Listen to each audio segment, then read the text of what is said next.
Jalalpur Pirwala ticket holder Pakistan Tehreek Insaf हल्का PP 223 Malik Mohammad Akram कनू ने जलालपुर के गली मोहल्लों में तरक्याती कामों के फेज 2 का इफ्तिताह कर दिया, जिसमें सियासी और समाजी शख्सियात और कसीर तादाद में शहरियों ने शिरकत की। शहर में तरक्याती कामों के दूसरे मरहले का आगाज मोहल्ला मिस्रावाला और मोहल्ला हकीमा वाले से किया गया। इस मौके पर उम्मीदवार MP हल्का पीपी 223 मलिक मोहम्मद अकरम कनू ने इज्तिमा से खिताब करते हुए कहा कि अल्लाह के करम और आपकी मोहब्बत और दुआओं ने मुझे इस काबिल बनाया है कि मैं अपने हल्के की खस्ता हाली को ख़त्म करने में अपना किरदार अदा कर सकूं।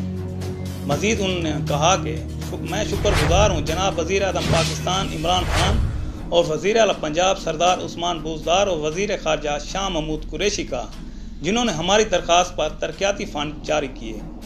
मजीद उन्होंने कहा कि जिस तरह पिछले फेज़ में हमने बिला तफर्रुक ज़्यादा मसाइल वाले इलाकों को तरजीह दी, इंशाल्लाह इस बार फेज़ 2 में भी शहर के उन इलाकों में तरजीहती बुनियादों पर काम होंगे जहां बुनियादी सहूलियात का फुकदान है। इस मौके पर सिटी सदर पाकिस्तान तहरीक इंसाफ ख्वाजा मोहम्मद इमरान, चौधरी मोहम्मद शफी, डॉक्टर अबुल हसन, मास्टर जलील, अरशद नज़ीर, अब्दुर्रहमान आरबी भी उनके हमराह मौजूद थे।